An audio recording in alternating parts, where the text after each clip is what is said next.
Alright, hello there YouTube. Let's try this again, right? This is called Welcome to Romarica. Because it's Rome. We're there. So, the entirety of the American system is Roman. The level of control Rome has is absolutely global. It's global. Between the Roman government, with statutes and mandates, regulations, and codes, which is not law, and Roman Catholicism, claiming every body and every mind on the earth, they've got global control. So, let's make a few things clear, and by the end of this, you tell me if you agree. The system we're in is not unique to Rome, though. In fact, Rome is gone. It died out, it burned away, and now it rebirthed, and that's America. So, it's the system of law that comes from men. Men that think they should govern other men. Men that think they should have power over anything. It started with Babylon, then Egypt, then Rome, or Greece, then Rome, and now it's America. And those are just the ones who were at war with the Jews, right? Because it's everywhere. It's a fucking virus. The Jews being an internal thing, okay? As Jesus said, a Jew is not one who is one outwardly, right? A Jew is not something you put clothes on and a little yarmulke, right? That's not a Jew. A Jew is someone who is circumcised in their heart, meaning their heart does not love this world. That's what a Jew is. Nothing to do with ceremonies or hats or robes. None of that anymore. And it also doesn't have to do with cutting penises, you know? Like, who in the fuck? Oh yeah, it was a cereal guy, Kellogg. He's the one who decided that circumcision should be cutting off baby penis. Like, that ain't fucking cool, yo. Alright. The Bible is a book that has dimensions, right? If you're looking for law, it's there. And it's complete. God's law. Not bullshit, fake codes and statutes. If you want history, it's there. The history of man is what makes us who we are. Our ancestors' decisions and movements and migration patterns affected us, right? The Bible is the evolution of our conscious and subconscious mind. Fact, sinning, right, doing bad, causes guilt that damages the nervous system, right?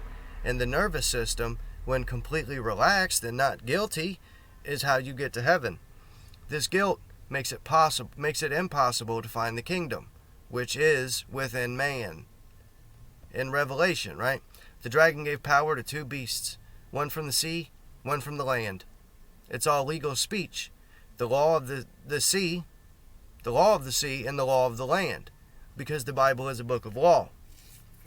A beast is a creature that is unconscious, right? In this case, they don't even breathe because it's a body of law, right? The law of the sea and the law of the land. They don't breathe. They're enforced by governments. We must read the Bible using many literary tools. For example, we have the statement, I am the Alpha and the Omega, the first and the last, right? That's called an antimetabole, right? When the statement is used forward and then backward or repetitive, it's used to convey a message, right? This is used a bit more than I realized, but you need to look for as many literary tools as you can to have a broad understanding. Get a list of all the literary tools, onomatopoeia, metaphor, simile, all that shit, and then understand that, and then look for it, and you'll see it. So, our system, called government, govern the mind, is a system where we have one leader and two groups to assist, okay? Both the Senate and the supreme leader, the emperor, are Roman concepts. We just call our emperor a president. And it's actually older than Rome, like I said before. But it's this man-made body of law, right? And it's gone back forever. The Corporation of America, established 1871, is the mother corporation, and it has many children. Many. All the corporations. And the word, and patriots. Patriots. Yeah, it's that. Because the people have been turned into corporations. You have corporate fiction. The word corporation derives from the Latin word corpus, for body. The corporation is a body, and it represents a body of people, okay? There's a corporation that you work for, and all the people that work in the corporation, they don't get to make their decisions. The corporation makes it for them. Representing a body of people authorized to act as an individual. Life to the beast. Cities were the first entities the Romans treated as corporations. Over time, the concept was extended to certain community organizations called collegia. Collegia, or collegium, or college, was any association in ancient Rome with a legal personality. It's incredible. Such associations could be civil or religious. The word collegium literally means society. You get it? Combining these two definitions, we see that society, the entirety of society, has become a corpse, a corporation. It's lifeless and does what it's told. No man is only that, though, right? You're not just the corporation you work for. Everyone is torn between sometimes several groups they are involved in. And this is why I refuse to be in any group. I'm not a Democrat or Republican. I'm not in any part of any tribe. None of it. For what group can contain both light and dark. Okay? Here's what that means. If you're a Republican or a Democrat, which is fucking the stupidest thing you could be, either way, and there is one wicked man, right, in the group of people known as Republicans or Democrats, right? If there's just one bad apple, you're aligning yourself with wickedness. You're part of that bad apple by association. Stay away. This is why I don't say that I'm a Christian, right? Because there are many, many Christians, self-proclaimed Christians, who are misled or unwilling to change. And so I cannot lump myself in with them. And don't get me wrong, I'm not disrespecting any Christian, none of that, because Christian means in Christ. The issue is that there are people who don't behave like they're in Christ, claiming that they are. To be honest, right, if I were to be branded, it would be Quaker. Quaker is the one. Quakers believe that God is within every man, and he is, right? Jesus told us that the kingdom comes not by sight or observance, but is within you, right? And if the kingdom of heaven is within you, and God lives in heaven, where is God? Within you. Right, good job. All right. They also believe everyone should be treated fairly and no one should do harm to others. And that truth is something that one seeks within, right? You don't need to think about it. What you need to do is when you hear something, just don't think about it. Just feel and see if, I'm sure you could figure it out. Truth is something someone seeks within, and you should live according to your own conscience. Now, in my opinion, that's exactly what the scripture tells us. Word for word, that's what it says. Anyway, the symbol of Rome is an eagle. Phoenix. Burns away and then rebirths. It burned in the east, in Rome, and it was reborn in the west as America. They operate under a system of codes, right? Which allow the authority to say, I'm just doing my job, or it's the rule, right? And that's a lie, because codes and statutes aren't the rule. They aren't the law. Law is eternal and doesn't change. And that's opposite, exactly opposite what we should do as living human beings, right? It puts accountability on a false corpse. Personal accountability is crucial, right? Separate and come out from among them. So, it's pretty obvious, really, that America is Rome. Now, Rome made everything commercial. It's based on a body of laws built around commerce. It's an entire system built on materialism. The corpses, corporations, are identifiable by name, all caps, or logo, okay? Logo means word or reason. Not as in excuse, but as in logically reason. Alright. Now, in Roman religion, They worship the planets, wandering stars, as deities, and so they named them and their offspring. And we know the planets' names, I'll assume. But there were other so-called gods who were not as mainstream. For example, Apollo, the sun guy, who rode his chariot across the sky daily, right?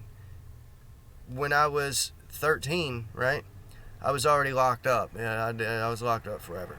During my time in this boot camp, right, at 13 years old, as soon as I turned 13, less than a month later, I did 9.5 months in a boot camp. Yeah. So we had this set of 1992 encyclopedias, and it was all of them.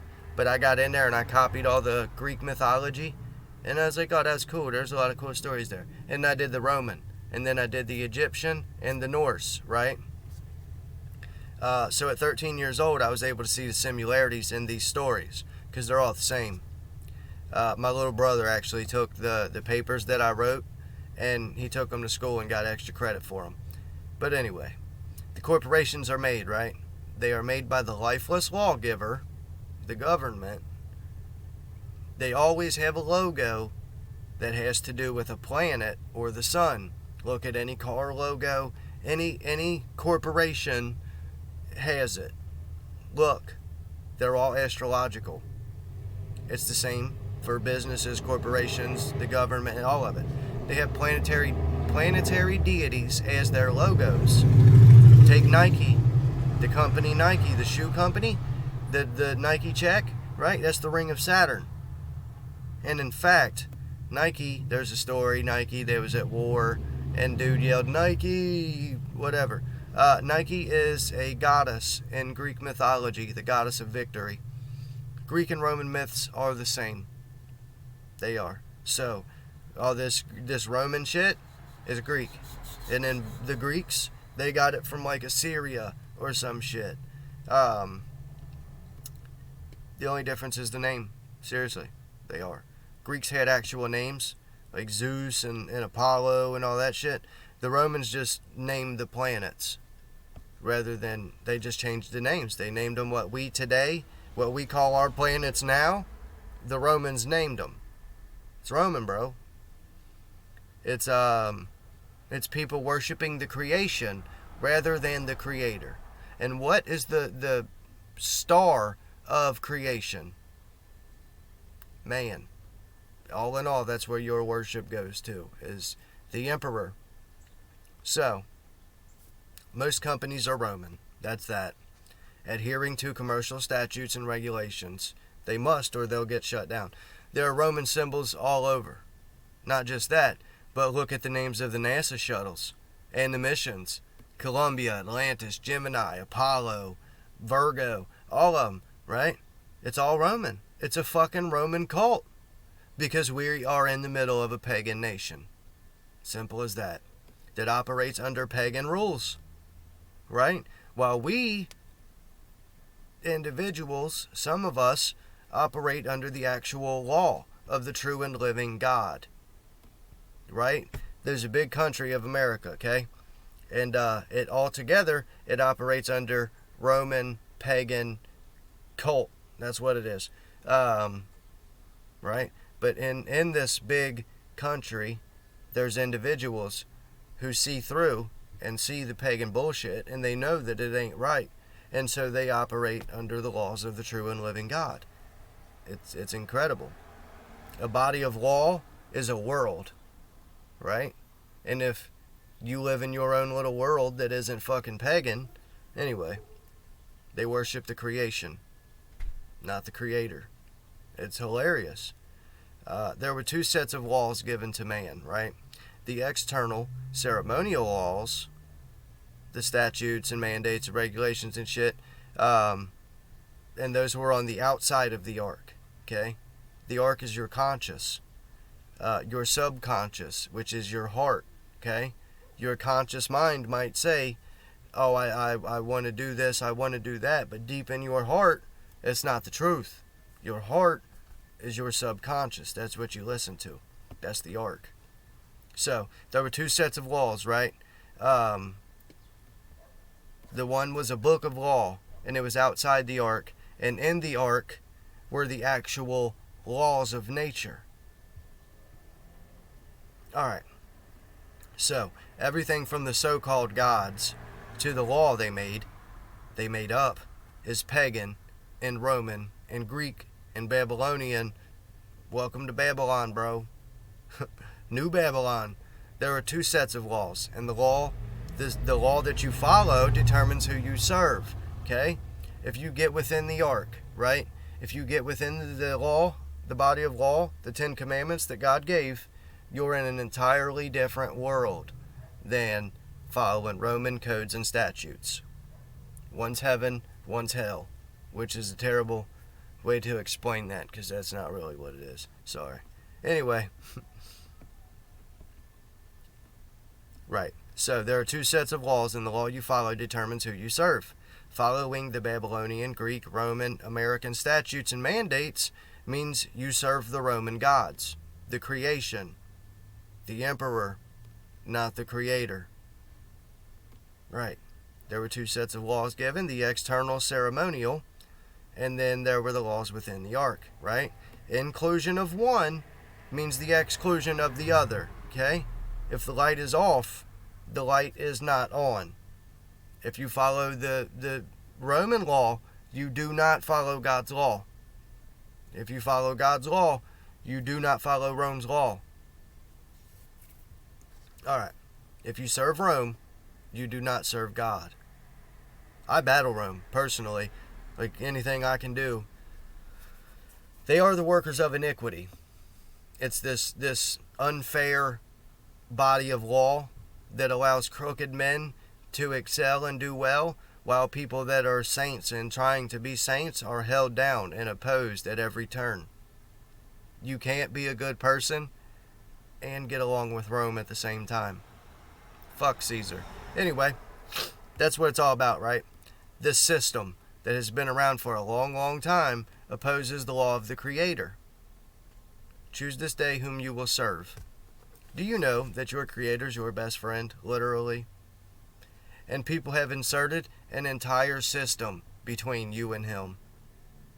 You didn't even know about it, did you? Now, last note, right? There's a Bible verse, either Psalms or Proverbs, that says, "O Lord, how long will you hide your righteous right hand from me?" Now, Google and look at pictures of people. They are the modern Nephilim, right? They're big in social status. Like the man who built the Statue of Liberty. Even all those, hundreds of years ago, this dude has a picture of him hiding his right hand. And that's why. They think they're God. Look at the pic of Napoleon, right? He's got the right hand hid. Tell me if you find any unique, you know what I mean? Any strange person that you wouldn't think would be hiding their right hand, but they are. And don't just look for it tucked in the coat, because they'll hide it all over behind shit. Anyway, I'm building something on that. Never forget this, okay? America, the corporation, took the sovereignty of the people and is now wielding it against them. They're saying, no. You follow our rules, we own you. You got to do what we say. Claim yours now. Claim it. Somebody said, I own your mind. I own your body. And until you say, no you don't, they do. Claim your shit now. So, just this last thing before I go, right? This is the Kentucky Revised Statutes. And I just go in there and read random shit. So, Chapter 11A. 11, right? Article, what is that word? 11. The prohibitions imposed by subsection 5 or 10. 5 says a public servant cannot accept money other than provided by the state. Okay? That means a politician cannot accept money from anywhere other than the state. 10 says a public servant shall not accept employment from any person or business outside being a public service person. Right? So, the prohibitions imposed by subsection 5 or 10, okay, of this section shall not apply to Professional Golfers Association Class A members who teach golf lessons. Do you know what that means? That means, like, take a politician, right? He can't receive money or a job anywhere other than being a politician, unless it's Professional Golfers Association Class A, right? Do you know what that means? I'm not one to accuse people, right? But I would bet everything, damn near everything, that this shit, because that's what it is. This is how you, like, what's real about that? What part of that has to do with nature? How in the hell? I'd bet anything that this is in there, because that's how they launder money. I'd bet that's how they funnel all the tax dollars to their self. They go and give a $2 million golf lesson. You know what I mean? Just the same way they do book readings and signings and shit. Yeah. Why is it only golf? Children don't play golf. You ain't helping anybody with that shit. Why is golf so common among politicians? $2 million golf lesson. I'd bet that's exactly what it is. Fuck Rome. Fuck Rome. It's insane. Like, how is that in the law? How is it in the law that a politician cannot accept money or another job unless they're a grade A golf member teaching lessons? How is that law? Oh, fuck Rome, man. But you know what? I'm going to go look now and see what it takes to become a Class A golf. You know what I mean? Just to see, because I bet it's only politicians that could do it. It costs $1 million or some shit, and you know what I mean? Bro, fuck the system. Love you guys, though. Living human beings. Peace.